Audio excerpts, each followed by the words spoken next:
It should have been a quiet morning.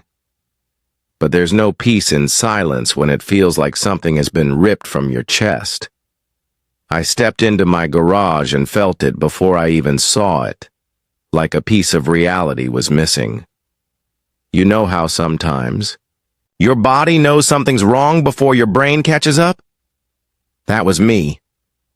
My foot hit the concrete and I stopped dead in my tracks. My eyes scanned the space, searching for the thing I loved more than nearly anything I owned. And then I saw it, or rather I didn't. The spot where my Mustang always sat was empty. Gone. Just like that. My heart started hammering like a jackhammer breaking through concrete. I blinked, once, twice, thinking maybe it was exhaustion. Maybe I'd parked it on the street. Maybe I'd moved it for something. But no. There was no oil stain under her. No chrome glinting in the morning light. No smell of gasoline or the faint scent of old leather and dust that always hung in the air when she was around. There was nothing. Just a wide, cold slab of concrete and a heavy silence that screamed louder than any alarm ever could. I stumbled backward and grabbed my phone. My hands shook as I dialed. I didn't know what I was going to say, but the word was already pressing against my lips, ready to explode. Stolen.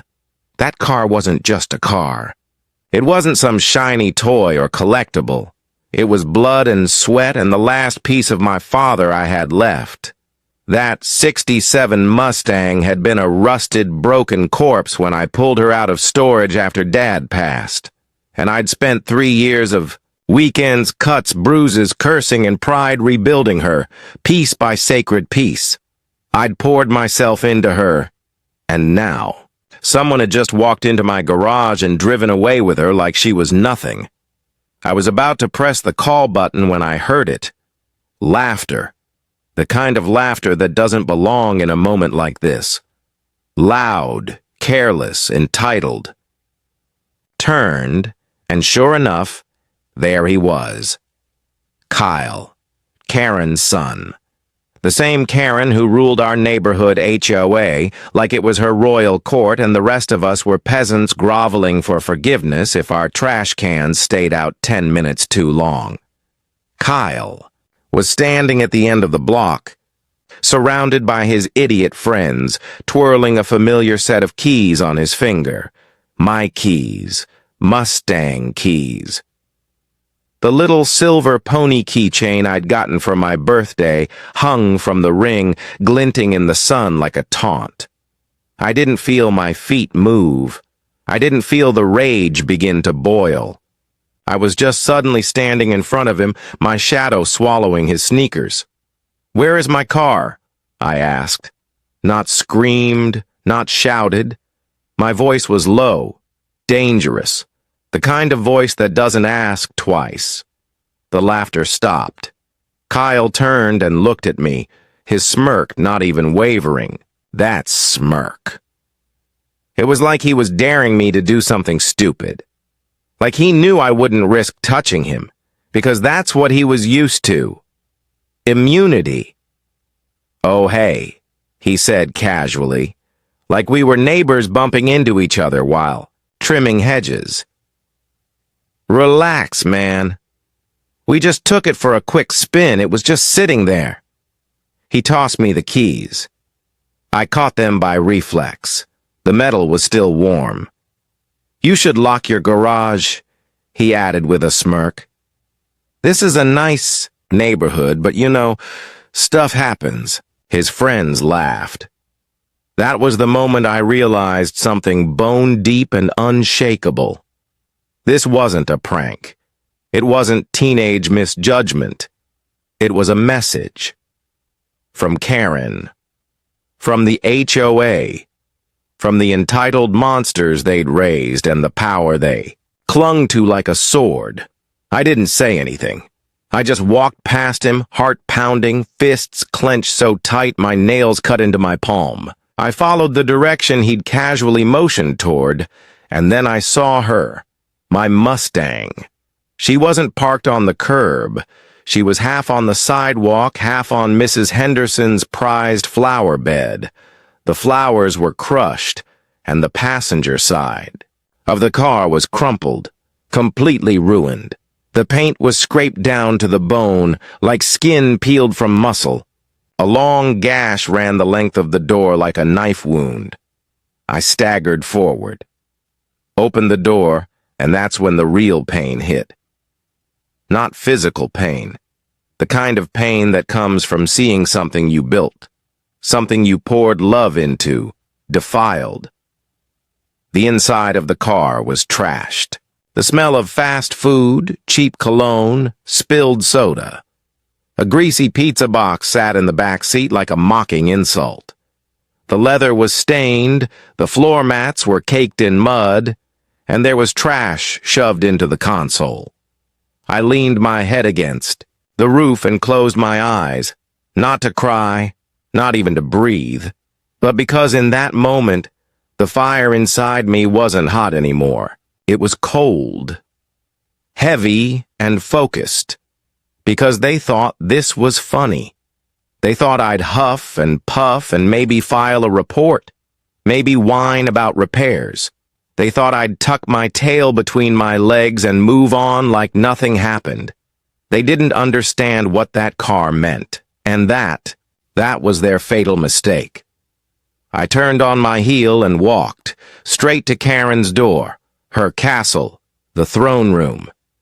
And as I stood there staring at her ridiculous live, laugh, love sign hanging beside the door, I rang the bell with a steady hand.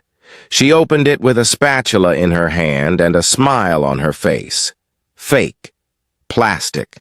The kind that doesn't reach the eyes. "Oh, can I help you?" she asked, like I hadn't just walked through hell on her family's leash. "Your son took my car," I said. Her smile didn't even flicker.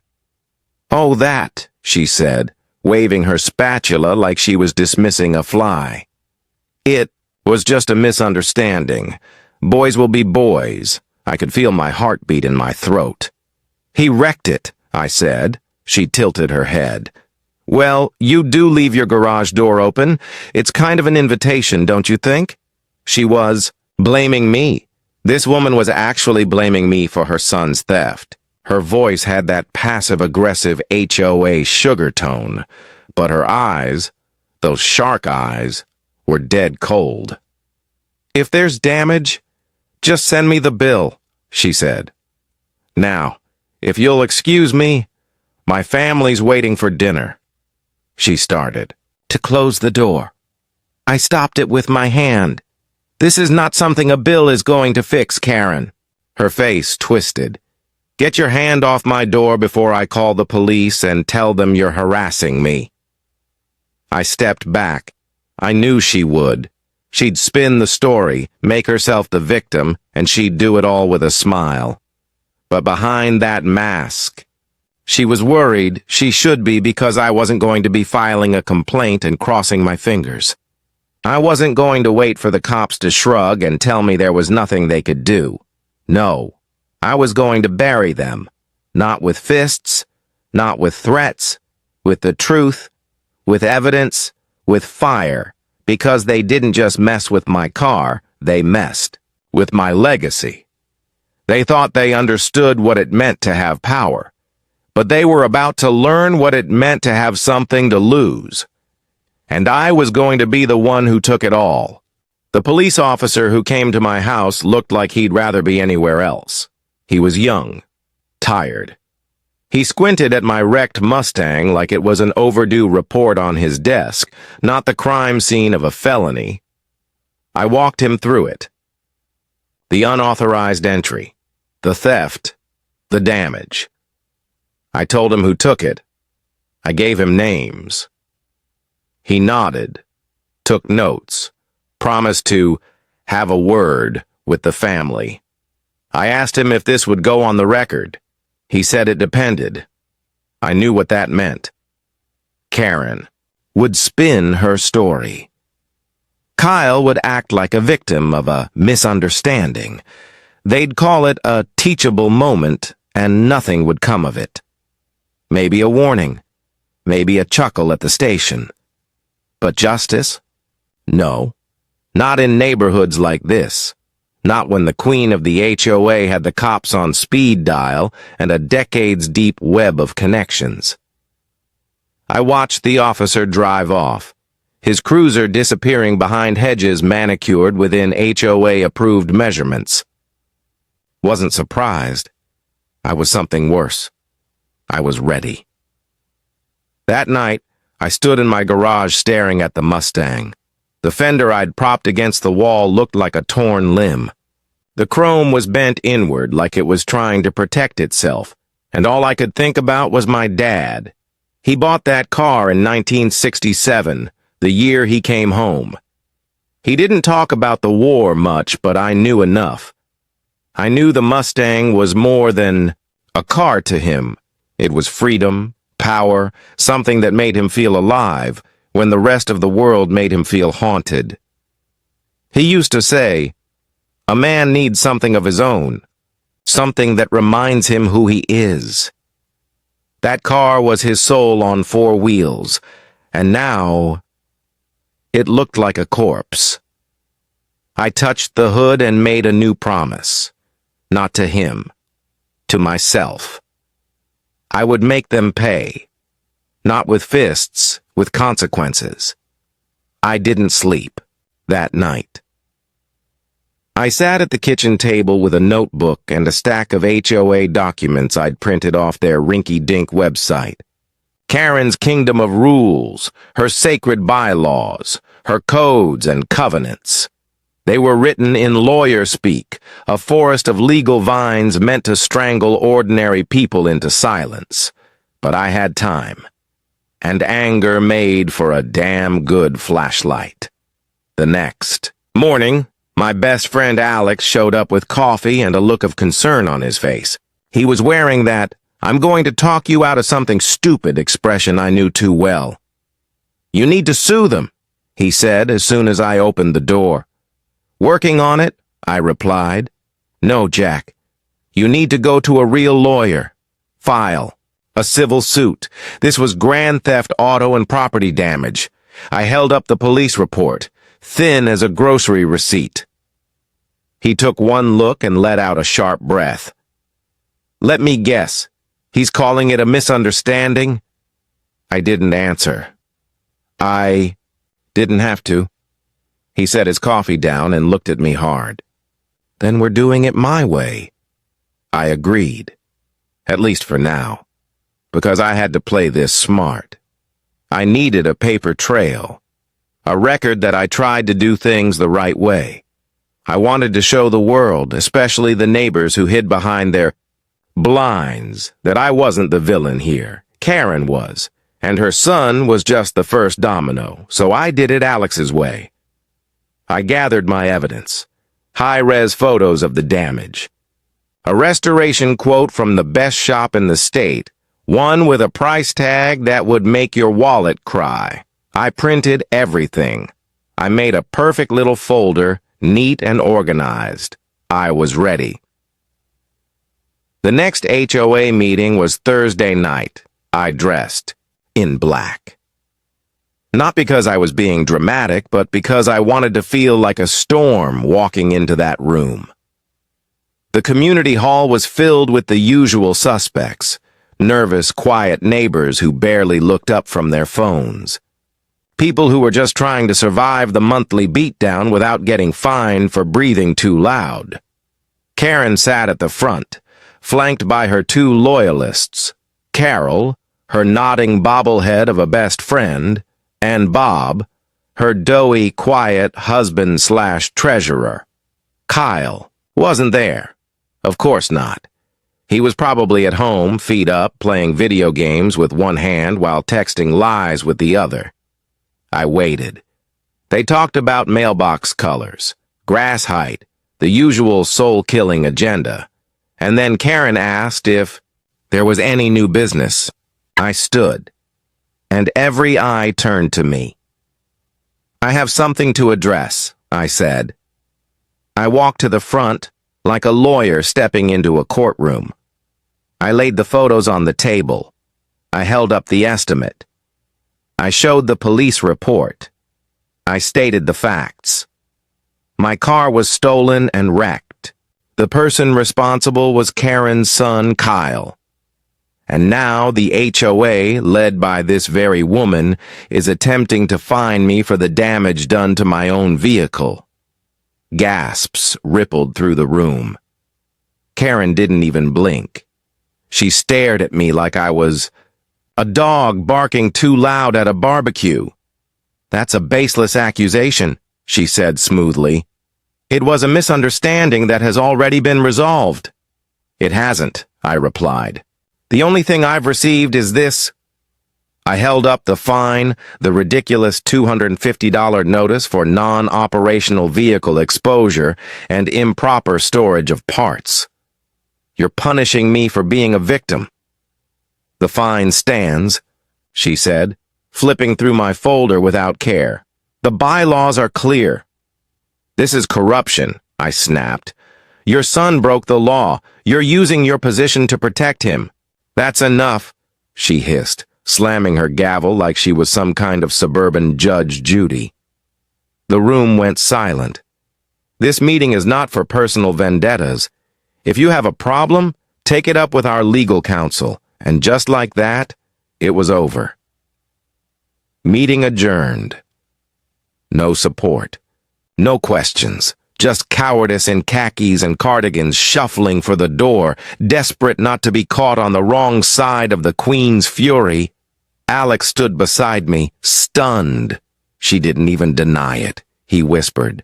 "She doesn't have to," I said coldly, because fear was her real power. But she just made a mistake, a very public one. She humiliated me, and the thing about humiliation is, if it doesn't break you, it hardens into something sharp, something you can use.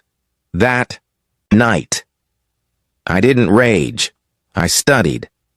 I downloaded every HOA file I could find, every budget, every meeting minute, every bylaw and policy. It was a mountain of small print madness, and I read every single word. Some people fight with fists. I fight with fire and facts, and the deeper I dug, the more things started to stink.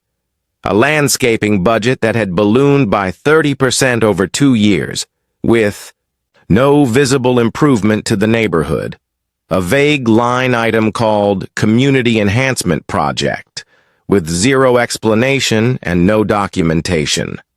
And then the minutes, sanitized, soulless, like someone had airbrushed every meeting into oblivion. No discussions, no debates, just approved by president. Karen's fingerprints were everywhere. I didn't have proof yet, but I had a scent, and I wasn't going to stop until I found the rot. And then things escalated. My trash cans were knocked over. My lawn was trampled. And one morning I found a nail jammed deep into my truck's tire. Coincidence? Not likely. But proving it? That was harder. Until Louis knocked on my door. Louis, the neighbor with more garden gnomes than courage. The guy who always whispered like Karen had mics in the bushes. He looked like a man on the verge of a nervous breakdown. "I saw something," he said in a whisper. He told me about the night before. Kyle, by my truck. Something in his hand. He didn't see what exactly, but he was sure. He was scared. "Will you tell the police?" His face went white. I can't. She already sent me a violation for my petunias. Please, don't tell her I said anything. I won't, I promised. And I meant it, because Louis wasn't the enemy. He was the symptom of what happens when people are ruled by fear. That's when it hit me. This wasn't about revenge anymore. It was about power. Karen had built a kingdom of fear. where people like Louis begged to be left alone and people like me were punished for asking questions. She used the HOA as her sword and shield, but she had forgotten something. Even queens can fall, especially when the people realize she's not wearing a crown, just a mask. I wasn't just going to fight back. I was going to expose everything, and I knew where to start. The budget, the one she wouldn't let me see. Because somewhere in those numbers, buried under codes and contractor names, was the secret she didn't want anyone to find. And I was going to dig it up, with evidence, with witnesses, with a plan that would make her kingdom burn to the ground and leave nothing but ashes where her power once stood. She thought she'd won, but she'd only started a war. And I fight dirty. The nail in my tire wasn't just sabotage, it was a signature. Kyle was too stupid to be subtle, and Karen was too smug to think anyone would call her on it. They wanted me to react, to lose my temper, to take a swing, call them names, scream into the void. Because that's what they expected from people like me. People who didn't belong in their perfect little kingdom, but they'd underestimated something far more dangerous than rage. Patience. I didn't blow up. I didn't call the police. I didn't even fix the tire right away. I changed it, yes, and stored the punctured one in my garage, carefully, meticulously. For evidence, because something had shifted inside me. This wasn't about one car anymore. It wasn't about me being disrespected. It was about a system, a rigged game, and I was going to flip the board over in front of everyone. I spent the next few days in my garage, not fixing the Mustang, but installing something else. 4 high-definition security cameras, night vision, motion detection, cloud storage.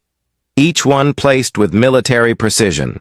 One facing my garage, one covering the driveway and front walk, another pointed directly toward Karen's house, and the 4th, a little secret weapon, tucked around the side, aimed at the exact spot where Kyle had vandalized my truck. I wasn't going to guess anymore. I was going to see everything. That same night I sat in my dark living room, the only light coming from the glow of my laptop screen, feeding the live camera view straight into my lap like a private command center. Most of the night was quiet, cars rolling by, a raccoon waddling across a lawn. Normal things, but around 2:13 a.m., something strange happened. A plain white van, no markings, no license plate on the front, pulled up 3 houses down from Karen's. It sat there for a full minute. Then the driver's door opened. A man stepped out.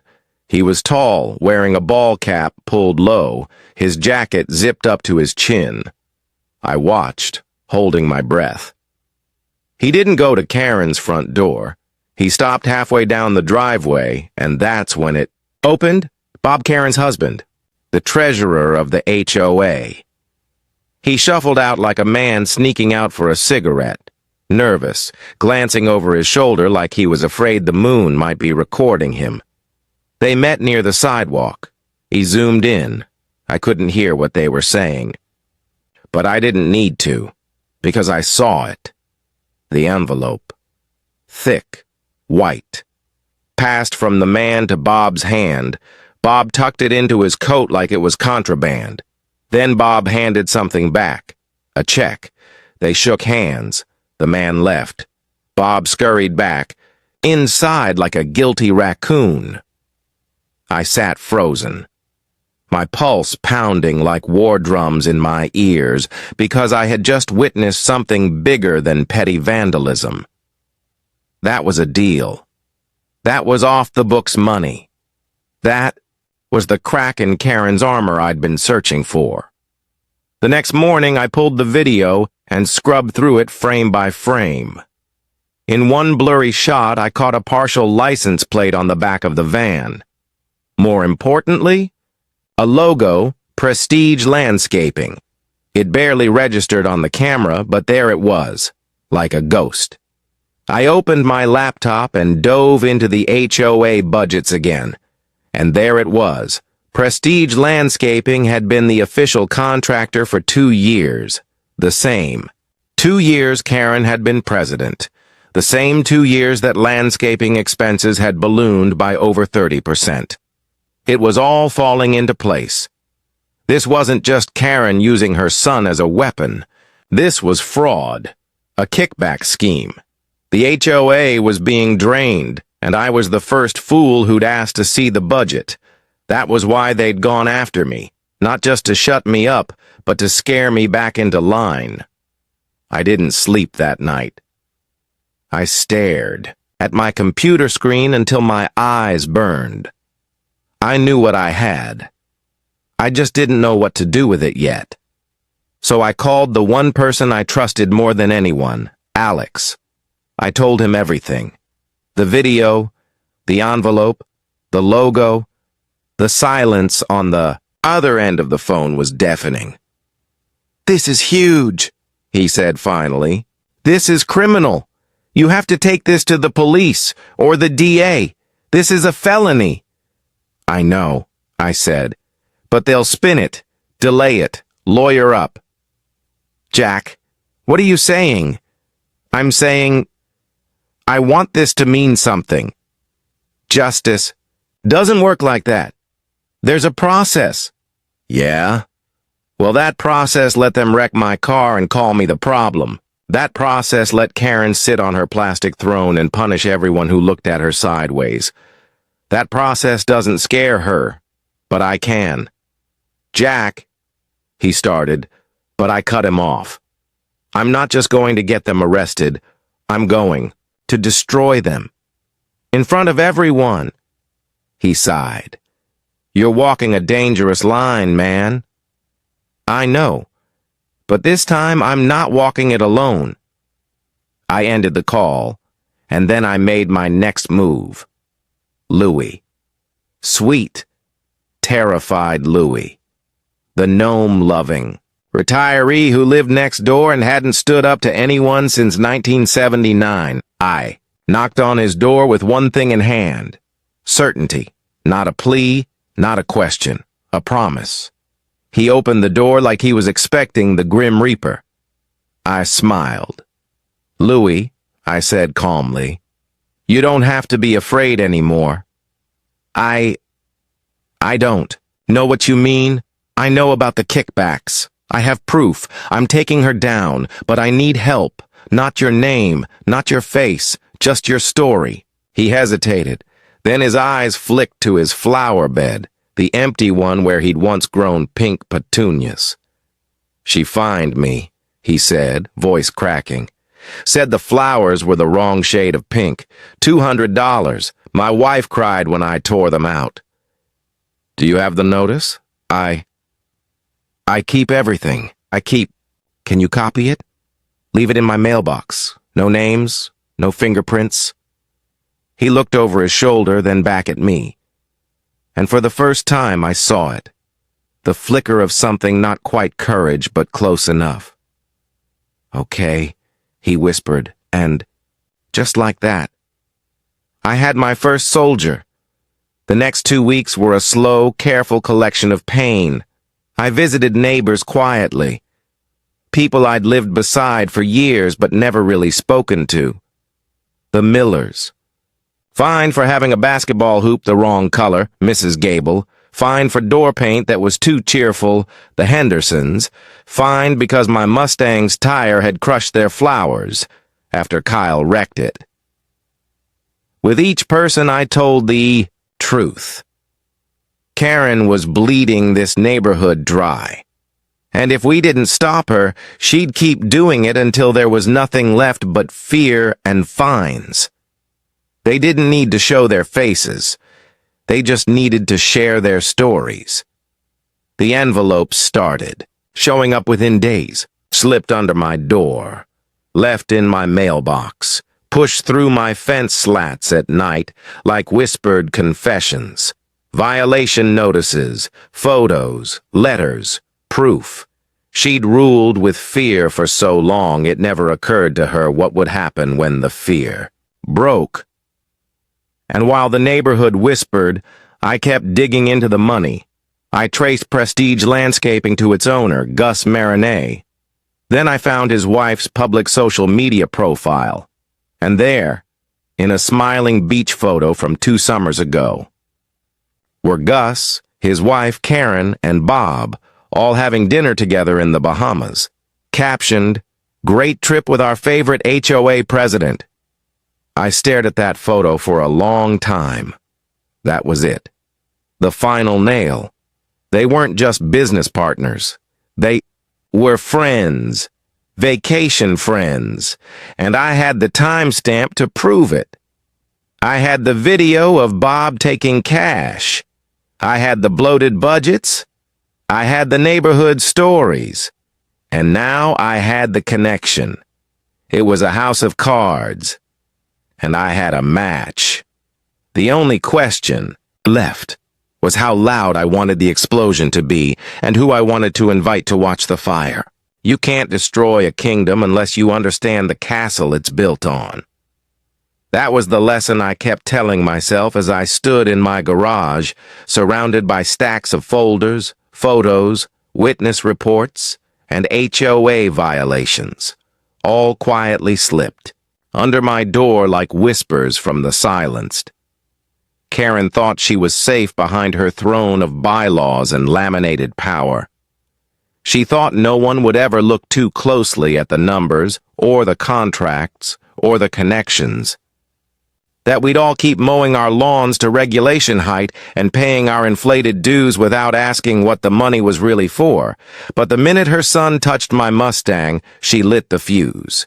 She just didn't know the explosion would be public and final. I needed to deliver this right. Not in a lawsuit years down the line, not in some courtroom no one would ever see. This needed to happen where she ruled, here, in this neighborhood, and I was going to bring the entire house down, with witnesses. Spent 3 straight days building the file. Not a report, not a letter, a manifesto. I started with the money.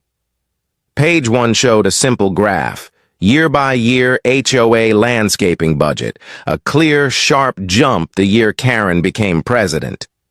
Next to it, a screenshot of the security cam footage, Bob taking the envelope from Gus Marinay's van. Below that, a vacation photo. 4 smiling faces, Bob, Karen, Gus, and Gus's wife. Captioned, "Amazing time with the best HOA president ever." That was the blueprint of their little scheme. Page 2, abuse of power. Each resident's fine, paired with a picture of what they were fined for. A basketball hoop, a cheerful front door, pink flowers, and dozens more. I laid them out like mugshots in a lineup. It wasn't just about me anymore, it was about all of us. Page 3, the Mustang. I wrote it like a story, complete with photos of the damage and Kyle's laughing face twirling the keys in the street. I made it clear, it wasn't just theft, it was retaliation, punishment for asking questions, a warning to stay quiet. The final page? Just a single sentence. It's time to take back our neighborhood. At the bottom was a date, time, and location. Emergency Community Safety Meeting. 3 days. Community Hall. Not an HOA meeting, not a formal vote, an uprising. I wasn't signing it with my name. This wasn't about Jack anymore. This was about us. I printed 80 copies. Then I bought a burner phone, brand new, clean, no ties to me. With it, I created a fake identity, Neighborhood Watch for Fair Governance. Sounded official, safe, bland. Just the kind of thing that makes paranoid suburbanites feel important. Then I created an anonymous email and started sending. Every house in the HOA got the email and a text. Same message. Community members are invited to a special safety meeting regarding potential fraud and HOA abuse. Come learn the truth. Bring questions. Cameras welcome. I knew Karen would see it. I wanted her to see it. She'd assume it was some sad little rebellion. A couple of cranky homeowners letting off steam. She'd think she could shut it down with a glare and a speech. But this time, the speech wouldn't save her. Because I wasn't just inviting the neighbors, I was inviting the press. I spent the entire afternoon calling local newsrooms. Not the big networks, no, I wanted the hungry ones. The scrappy little outlets with anchors who lived for scandals, especially when they involved suburban hypocrisy. I pitched it as a hot tip. An HOA president involved in a fraud ring, kickbacks, intimidation, destruction of private property. A cover-up unraveling in real time. They couldn't resist. "I can't give you my name," I said in a disguised voice. "But if you want to see what corruption looks like behind white fences and two-car garages, be at the community hall. Thursday night, bring cameras." They would come because people love to watch a queen fall. The night of the meeting arrived like a thunderstorm. I wore black again. Not for drama, for control. Alex met me at the hall. He looked like he hadn't slept in days. "You really went through with it," he said, gripping the collar of his jacket like it was the only thing keeping him grounded. "You really lit the fuse." I handed him a packet. All truth, no lies. He flipped through it in stunned silence. "You know this could blow up in your face. Or hers," I said. "Depends who's paying attention." Inside, the hall was buzzing, packed. Not just the usual handful of cowed homeowners, but people who never came to meetings. Old couples, young parents, quiet men who usually nodded and walked away. And they weren't whispering anymore. They were holding copies of my packet, reading, pointing, talking. Change was in the air, and so was blood. In the back of the room were two news crews, cameras already set up, microphones clipped to jackets. A reporter standing near the wall, flipping through the packet and shaking her head like she'd just uncovered Watergate. The doors at the front of the hall flew open, and there she was, Karen, in a power blazer and pencil skirt, her hair stiff with spray. Bob lumbered behind her, already sweating. And Kyle, arms crossed, expression smug, like none of this touched him. They walked in like royalty until they saw the cameras, and froze. Karen's face twitched. Bob went pale. Kyle's smirk twitched into uncertainty. She scanned the room, and then saw me, her eyes locked on mine, and in that moment, she knew. I smiled. She didn't. She tried to recover, stepped up to the front table and banged her little gavel on the wood like this was just another HOA potluck vote. "This is an unauthorized gathering," she barked. "No one notified the board." "No," I said loudly, "because this isn't your meeting. This is ours." Gasps, murmurs. All eyes swung back to me. I stepped into the center of the room, packet in hand, voice calm, clear, cinematic. For years, this neighborhood has been controlled through fear, through fines, through silence, but that ends tonight. "Don't listen to him," Karen snapped. "This is slander. These are lies." She held up the packet and shook it like it was a dirty diaper. "This man has a personal vendetta." "Tell me then," I interrupted, turning to the crowd. "How does someone like Bob get caught on camera taking cash from the landscaping company that's been overcharging us for 2 years? I clicked the remote in my hand. Behind me, on the projector screen, a frozen image appeared. Bob, envelope in hand, caught like a deer in headlights. The room exploded, cameras clicked. People shouted. Karen looked like someone had punched her in the throat. She tried to speak, but the wave had started. From the back of the room, a single hand raised. Louis, his face pale, shaking, but he stood. "I heard Kyle that night," he said. He said his mother told him to do it, to mess with the Mustang, to teach him a lesson for asking about the budget. Karen spun toward him. "You liar! You're a confused old man!" But Louis didn't sit down. He stood taller. He said it loud enough for the whole street to hear. And I did. I heard it. And then, another voice. "I heard it too," said a teen near the back. "Mark, one of Kyle's own friends." Kyle's eyes went wide. "Dude, shut up," he whispered. Mark stepped forward. "I was there. Kyle said his mom told him to mess up the car. We thought he was joking, but then he actually did it. It was done. There was no putting the monster back in the cage." Reporters were crowding forward, mics extended. Residents were shouting their own stories about the fines, the threats, the punishments.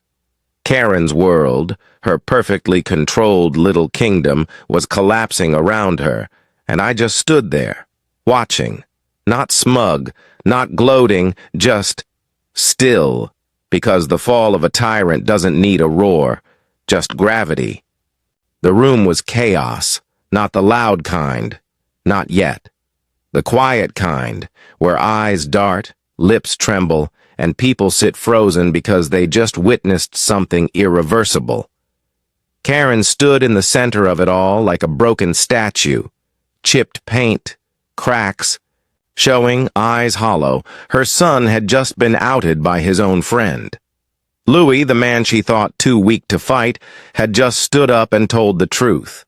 And now, she had nowhere left to look that didn't scream guilt back at her. She tried to recover. That's what tyrants do when the curtain falls. They claw at whatever's left of the mask.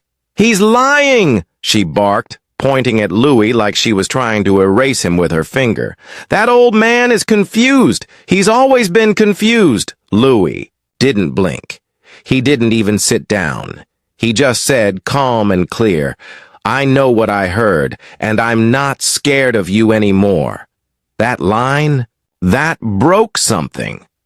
Something in the air, like fear itself, cracked open, and from that crack came a voice. Mrs. Henderson, from the third row, the same woman whose flowers had been crushed beneath my Mustang after Kyle wrecked it. "She fined me for the damage her son caused," she shouted, voice rising with years of buried frustration. Then another voice, Mr. Gable, standing stiff with his arms crossed. "She made me repaint my front door 3 times. 3, because she said the color was too cheerful. She fined us for having a basketball hoop in our driveway," yelled the Millers near the back. "She said it violated the visual harmony of the neighborhood." One by one they stood. The packet I had handed out had become a script, and now they were all reading from it, each person reciting their own chapter of her tyranny. The quiet people, the ones who never showed up to meetings, the ones who used to lower their eyes when she passed by. Now they were loud. Now they were furious. And Karen, she couldn't shut them all up, not this time. She turned to her husband, Bob, looking for backup. But he was gone. Not physically. He was still standing. There. But inside, he had already collapsed. His hands were trembling. His skin was pale. His eyes darted around like a cornered animal looking for an exit. She snapped at him. "Do something!" But he didn't move, because he knew it was over. He'd seen the cameras. He'd seen the photos. He'd heard the names, the dates, the amounts, and, most of all, he'd heard the silence that followed Mark's confession. The silence that only comes before a storm. Karen turned on me. You planned this, she spat. You orchestrated this whole disgusting stunt because you're bitter about a car. I didn't flinch. I didn't say a word. I just looked at her, and I let her see it. Let her feel the weight of every piece of evidence, every voice rising behind. Me. Every story she thought would stay buried forever. She tried to speak again, but no one was listening anymore.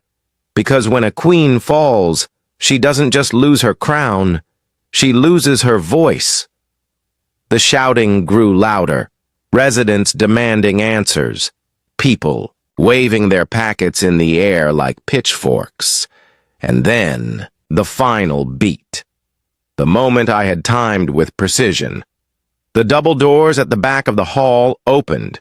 2 uniformed officers stepped inside. They weren't storming in. No flashing lights. Just calm, observant presence. It was perfect. Earlier that day, I'd made one last anonymous call from the burner phone. Didn't report a crime. Didn't accuse anyone. Just a friendly tip. There's going to be a large emotional gathering at the HOA community hall, possibly volatile. Might be wise to send a couple of officers to make sure it stays peaceful. And here they were. Silent proof that the game was no longer hers. One of the reporters immediately stepped toward the officers and handed them a copy of the packet. Officers, we have multiple witnesses to a conspiracy involving destruction of property, intimidation, and embezzlement. There's video, testimony, financial records, all right here. Karen's head snapped toward the officers. For the first time, her face showed something real. Panic. Not the theatrical kind, the kind that lives in the gut, the kind that knows the game is over. One of the officers flipped through the packet. He paused at the photo of Bob taking the envelope from Gus, then at the screenshot of the HOA budget, then the estimate for my car, then the list of neighbor violations. He looked up, straight at Karen. I'm going to need the 3 of you to come with us, he said calmly. We'd like to ask a few questions down at the station. Kyle recoiled, Bob deflated, and Karen froze. No, she whispered. You can't. This is a misunderstanding. The officer didn't move, didn't argue. He simply said, you can explain everything. Down at the station. And that was the final crack. She screamed, a raw, ugly sound, like something dying. My name is on this neighborhood, she cried, voice shrill. You think he represents you? She pointed at me, eyes wild. You think he did this for you? He's a troublemaker, a nobody, a criminal. But no one was listening, not even Kyle, not even Bob. The officers moved forward.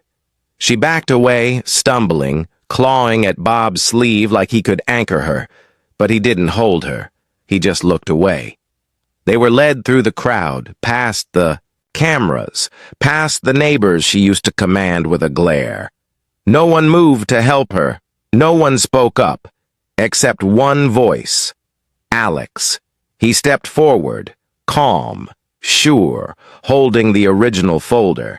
You said this was about a car, he told Karen, voice steady. But it never was. You broke more than a car. You broke people. You took from everyone. And now, you're getting what you gave. The officers walked them out. The flashing lights from the squad car painted streaks of red and blue across the walls. And then, the room erupted into applause. It wasn't for me. Not really. It was for themselves. For finally being free. Alex turned to me, eyes wide. You really did it, he said, smiling. You crazy son of a gun. You actually did it. I exhaled for the first time in hours, and it hit me. Not with fire, but with calm. The kind of calm that only comes when something ends. Karen's reign was over. Not quietly, not behind closed doors, but here, in the light, in front of everyone, exactly as it should be. And yet, I knew this was just the beginning, because exposing her was step one. What came next? That was about building something better, something no one person could ever control again. Some battles end in fire, others end in silence. Karen's ended in both. The police didn't use handcuffs that night. They didn't need to. The humiliation was already doing the job. As she was walked out of the community hall, all the neighbors she once silenced were now standing tall, watching her like an exorcism had just taken place. Kyle walked behind her, his head bowed, no longer the grinning golden boy of the neighborhood. Just a kid stripped of invincibility. Bob looked like he'd aged a decade in the span of 5 minutes. He didn't speak, he didn't blink. He just walked as though he was heading for his own execution. In a way, he was. The cameras followed, them all the way out to the squad cars. And when those doors slammed shut, it was like a door had slammed on an entire era. The room stood still for a moment, like it didn't know what to do next. And then, relief. People cried. People laughed. A few of them hugged. Awkward, spontaneous hugs from people who'd only ever waved over trimmed hedges and nodded politely at trash cans. Alex was next to me, staring at the door like he'd just watched a ghost disappear. "You sure you don't want to run for president now?" he joked, elbowing me. I gave him a tired smile. "I think I've had enough politics for one lifetime." But we both knew it wasn't really over. Not yet. What came next was cleanup and justice. The media ran with the story immediately. It spread like wildfire. HOA horror in suburbia, they called it. President of Neighborhood Association arrested in kickback scheme. Karen's face, twisted in fury, mid-scream, was plastered all over the front page of the local paper. I bought 5 copies and framed one. Not because I was proud of what I'd done, but because I wanted to remember what it looked like when fear finally lost. Within days, the story reached citywide circulation. People began digging. The local DA's office got involved fast, faster than anyone expected, probably because the press had already done half the investigation for them. I handed over everything, the footage, the records, the budget files, the testimonies, even the photo from the Bahamas dinner. I gave them everything I had. I thought it would drag on, that Karen would buy time, lawyer up, that Bob would take the fall for her. But no, the evidence was too much, too airtight, and thanks to the public pressure, they had to act fast.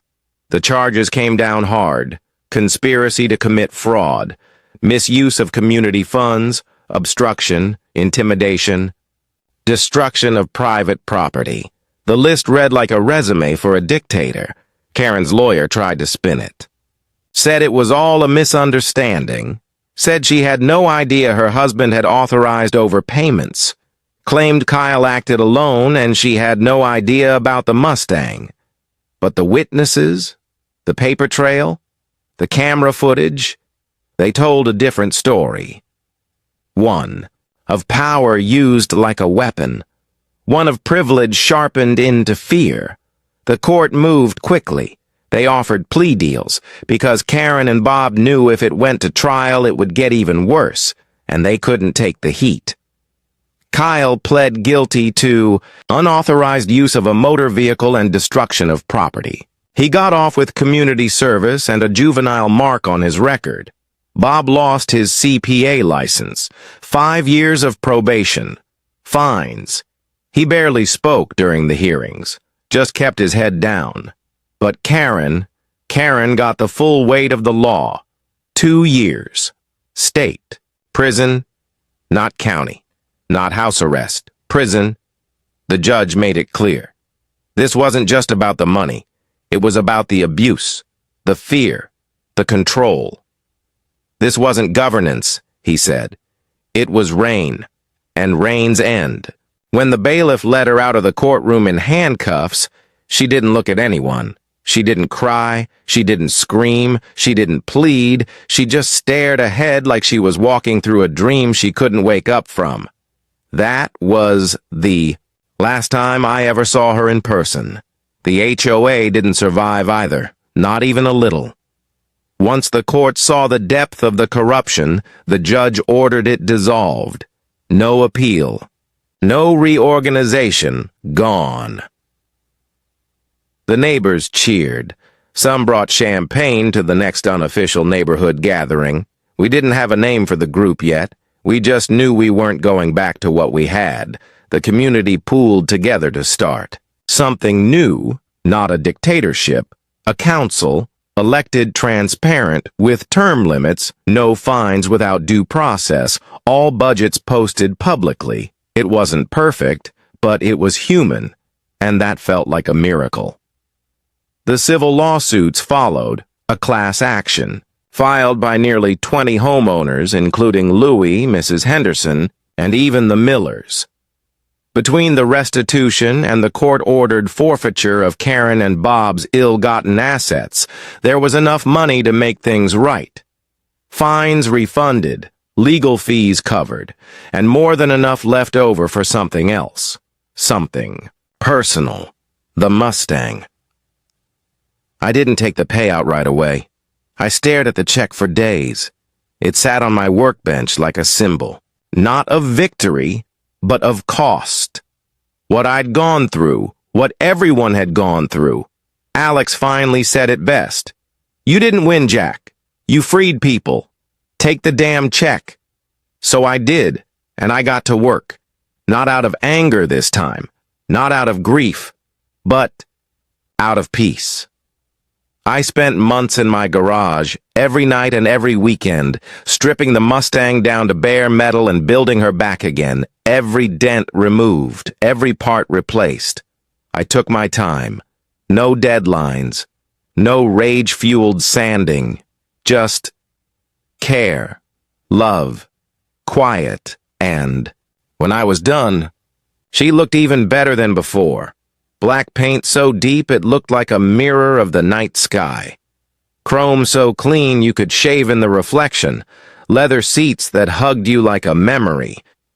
When I turned the key, that engine roared like it had. Never been broken, and for the first time since my father died, I felt like I'd truly kept my promise. One sunny Saturday, Alex stopped by with 2 cold beers. He leaned against the garage doorway, looking at the car, then at me. "So," he said, twisting the cap off his bottle. "What do you think now? Was it about justice? Or was it about revenge?" I paused, polishing the chrome with a soft cloth. In the reflection, I could see my own eyes. Clear. Calm. I thought about the fire that started it all, the fury, the humiliation, the nights I couldn't sleep because I kept replaying the moment Kyle tossed me my keys like I didn't matter. I thought about Karen's scream as the handcuffs snapped around her wrists, and I thought about Louis, standing, tall, trembling, but tall. "I used the law," I said finally, "to get my revenge." I looked over at Alex. "And you know what?" He raised his eyebrows. It was beautiful. The neighborhood was quieter after Karen fell. Not the eerie kind of quiet that hides danger, but the peaceful kind. The kind that settles into the walls when fear has finally left. Lawns weren't perfect anymore. Mailboxes weren't all the same. Shade of HOA beige. There was even a pink flamingo on Louis's lawn, bold, plastic, and glorious. He named it Karen. I wasn't mad about it, In fact, I smiled every time I passed it, because for the first time in years, people were allowed to have personality again, to be themselves, to breathe. The new council was up and running by then, 5 neighbors, elected, term limited. Their meetings were open, transparent, streamed online. No secret fines, no power trips. And for the first time since I moved in, I wasn't holding my breath when I opened my mailbox. I wasn't scared of paper anymore. Still, something felt unfinished. It wasn't. The car. The Mustang was whole again, stronger than ever. I took her out every Sunday morning just after sunrise. No destination, just the open road, the roar of the engine, and a part of my dad that still lived in every shift of the gears. It wasn't the neighborhood either. They were healing. Louis had become a kind of folk hero. Neighbors who used to whisper now waved with both hands. Even Mrs. Gable, the sweet lady with the cheerful yellow door, baked me a pie and called me a freedom fighter. It tasted like victory, but deep down, I knew what still lingered. Kyle. I hadn't seen him since that night at the hall, the night his smirk cracked and his mother crumbled. He took the plea deal, did his community service, and then disappeared. Some said he went to stay with an uncle out of state. Others claimed he'd dropped out of college and was working at a tire shop under a fake name. But me, I didn't care where he went. What bothered me was how it ended. Too easy. Too quiet. He never looked me in the eye, never said a word, never apologized. Just vanished into the smoke his mother left behind. And I told myself I was fine with that. I told myself I didn't need it. But some wounds don't close until you face what cut you. That moment came on a random Tuesday afternoon. Hot. Still. The kind of day when the world feels paused. I was in the garage, oiling the Mustang's hinges, music low, when I heard footsteps on the gravel. Soft. Hesitant. Then a voice I hadn't heard in months. Nice car. I turned slowly, and there he was, Kyle. Thinner, paler. No smirk this time, just a haunted look, hands buried in his hoodie pocket like he didn't know what to do with them. I didn't say anything, just stared. Let the silence do the heavy lifting, he cleared his throat. I wasn't sure if you'd be here. I still didn't speak. He looked down at the concrete, then back at the car. Looks better than before, he muttered. Did you repaint the hood? Finally, I spoke. What do you want? He flinched, just barely. Then he nodded as if confirming something to himself. I'm not here to make excuses, he said. Good. I wanted to say something. And then I'll leave. He took a breath. I was angry that night. Stupid. You embarrassed my mom and she took it out on you through me. She always used me like that. Like a knife she didn't want to hold herself. He looked up at me then, and his eyes, they weren't full of arrogance anymore. They were full of something else. Shame. I wrecked your car to prove something. To her. To myself. I don't know. And when you stood up to her, when everyone stood up to her, I didn't know who I was anymore. Without her telling me what to be, I was just empty. He swallowed hard. I'm not asking for forgiveness. I don't deserve it. I just wanted you to know. I'm trying. I've been in therapy, working a job, paying people back one by one. He pulled an envelope from his hoodie and held it out. It's not enough, but it's a start. From me. Not her. I didn't take it. Not right away, I just stared at him for a long moment, because this wasn't what I expected. Not the apology, not the tears, not the humanity. I thought I'd hate him forever. I wanted to. But now all I saw was a kid trying to be a man in the wreckage of someone else's lies. So I took the envelope.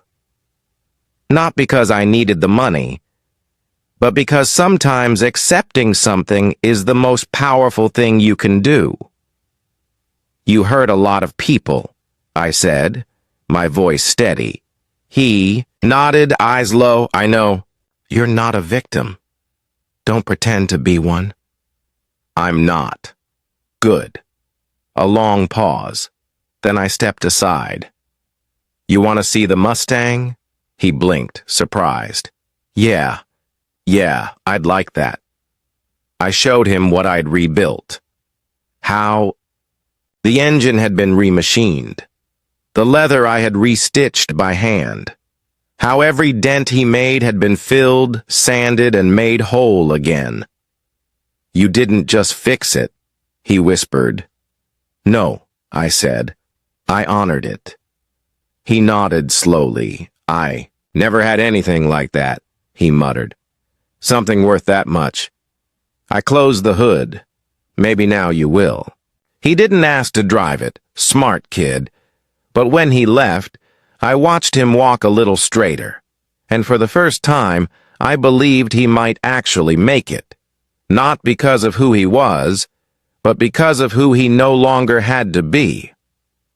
Later that night, I found Alex sitting on my porch sipping a beer. I told him about Kyle, about the envelope, about the apology. He whistled.